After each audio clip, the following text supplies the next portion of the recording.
Hello guys. So నా పేరు వచ్చేసి ఓంప్రకాష్. సో ఈ వీడియో చేయడానికి వచ్చేసి మెయిన్ రీజన్ వచ్చేసి నేను చేసిన మిస్టేక్ అనేది మీరు అవాయిడ్ చేస్తారని. సో అసలు ఏం మిస్టేక్ చేశాను అనేది డీటెయిల్గా చెప్తాను. సో మీరు నెక్స్ట్ ఇయర్ స్టూడెంట్స్ అయితే మీరు తప్పకుండా తెలుసుకోవాల్సిన విషయం ఇది. సో యూజువల్గా మనకు నెక్స్ట్ వేవ్లో ప్లేస్మెంట్ ఓపెన్ అయ్యేది పైథాన్ ఐడిపి కానీ ఆర్ రియాక్ట్ 75% కోర్స్ కంప్లీషన్ చేస్తే మనకు ప్లేస్మెంట్ సపోర్ట్ అనేది ఎలిజిబుల్ అవుతాం. సో నేను కూడా అలాగా అయ్యాను. సో వచ్చే జాబ్స్ అనేవి అప్లై చేసేవాడిని.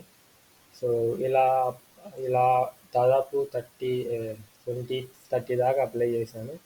కేవలం దీంట్లో నాకు ఒక 6 to 7 అయ్యాయి. అంటే రీసెంట్ టైంలో కొంచెం ఎక్కువ షార్ట్ లిస్ట్ కావడం మొదలయ్యాయి. సో అంతకుముందు అనేవి అసలు షార్ట్ లిస్ట్ అనేవి అవ్వడం లేదు. సో అలా ఉద్దేశంతో నేను వచ్చేసి ఇంకా జాబ్స్ రావేమో, ఇంకా నా ప్రొఫైల్ షార్ట్ లిస్ట్ కాలేమో అనే ఉద్దేశంతో వచ్చిన జాబ్ ప్రతి ఒక్కదాన్ని అప్లై చేసేవాడిని. సో అలా వచ్చిన ప్రతి ఒక్క జాబ్ని అప్లై చేసేవాడిని. రీసెంట్ టైంలో ఎక్కువ షార్ట్ లిస్ట్ కావడం మొదలయ్యాయని చెప్పాను కదా. సో అలా నాకు లో ప్యాకేజెస్ అన్నీ మ్యాక్సిమం షార్ట్ లిస్ట్ అయ్యేవి. సో అలా 3 LPA ఒక జాబ్ వచ్చేసి షార్ట్ లిస్ట్ అయ్యాను. సో అది స్టార్టప్ కంపెనీ, బెంగళూరు బేస్లో. సో అదేమైందంటే ఫస్ట్ అసైన్మెంట్ ఇచ్చారు, అది కూడా కంప్లీట్ చేశాను. తర్వాత వచ్చేసి టెక్నికల్ రౌండ్ తీసుకున్నారు. సో టెక్నికల్ రౌండ్ తర్వాత నేను యాక్చువల్గా ఇంకా వదిలేశాను. అంటే 3 LPA కదా, మనం వద్దులే అనుకొని చెప్పి నేను ఫామ్ ఇస్తారు కదా మీరు ఫిలప్ చేయమని. సో అలా నేను నో అదే నాట్ నాట్ ఇంట్రెస్ట్ అని అలా సంథింగ్ పెట్టేశాను. తర్వాత వచ్చేసి అలా పెట్టా కూడా మళ్ళీ టెక్నికల్ రౌండ్కి ఎలిజిబుల్ అయ్యాం. సో అదేమైందంటే ఇంకా నేను వద్దనుకున్నా కూడా అది నాకు వస్తా అని అంటుంది. అది నేను ఇంకా లాస్ట్ టీంకి వచ్చి చెప్పేశాను, ఇంకా లాస్ట్ లేదు ఇలా అనుకుంటున్నానని ఫామ్ ఫిలప్ చేస్తే.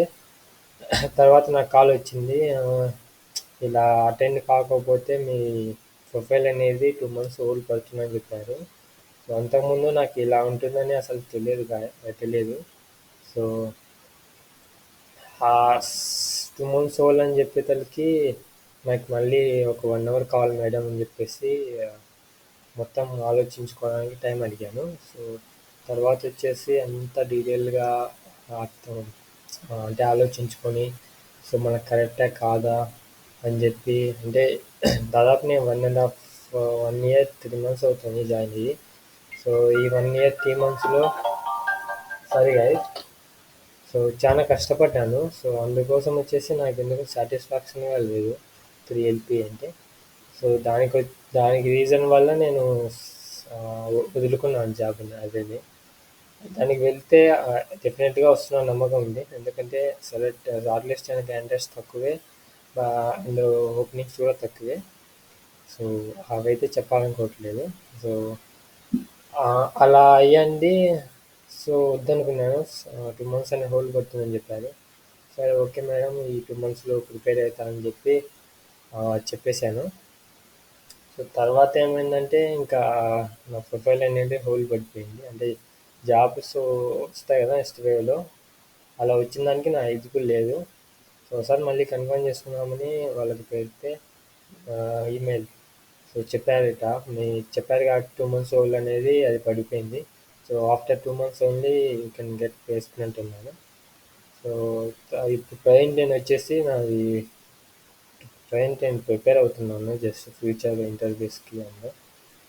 సో నేను చేసిన మిస్టేక్ ఏంటంటే ఏ జాబ్ పడితే ఆ జాబ్ అప్లై చేశాను. సో అదే ఒక మిస్టేక్.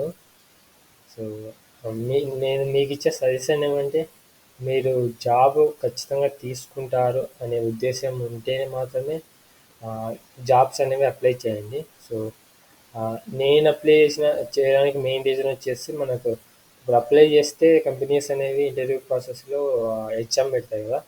సో హెచ్ఎం కావచ్చు, అసైన్మెంట్ కావచ్చు. సో అలా అలా అటెండ్ అయ్యే ఆపర్చునిటీ వస్తుంది. సో మనం ఇంకా ఇంప్రూవ్ చేసుకోవచ్చు. ఏ క్వశ్చన్స్ అడుగుతారు టెస్టులో, దానికోసం ఆ ఉద్దేశంతో నేను అప్లై చేసేవాడిని. సో ఇలా ఉంటుందని నాకు అంటే ఎక్స్పెక్ట్ చేయలేదు, అనుకోలేదు. సో నేను ఇచ్చే సజెషన్ ఏమంటే మీరు జాబ్కు అప్లై చేసే ముందే అన్ని డీటెయిల్గా చూసుకొని లొకేషన్, ప్యాకేజ్ అన్నీ చూసుకొని మాత్రమే అప్లై చేయండి. సో ఇంకోటి, ఇలా మళ్ళీ జరిగితే కనుక ఇంకా పర్మనెంట్ హోల్ పడిపోతుందని చెప్పారు. సో అది చాలా పెద్ద విషయం. ఎందుకంటే పర్మనెంట్ హోల్డ్ పడితే ఇన్నాళ్ళు కష్టపడినంత మనం వేస్ట్ కదా. సో నేను ఇచ్చే సజెషన్ అదే, మీరు అప్లై చేయాలి. మీ జాబ్ తీసుకునే విధంగా ఉంటే మాత్రమే అప్లై చేయండి.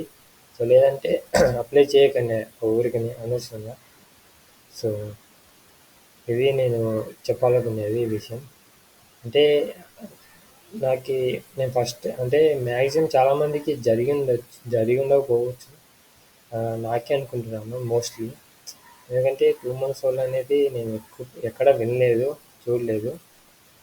సో ఇలా మీకేమన్నా ఉపయోగపడుతున్న ఉద్దేశంతో ఈ వీడియో చేశాను. So thank you guys. So మీకు కూడా ఇలాగే జరిగి ఉంటే కింద కామెంట్ సెక్షన్లో కామెంట్ చేయండి. సో ఈ వీడియో మీరు ఇంతవరకు చూస్తున్నట్టే ఒక చిన్న లైక్ అండ్ సబ్స్క్రైబ్ చేయండి గైస్. సో మీ సపోర్ట్ నాకు కావాలి. So thank you and all the best guys.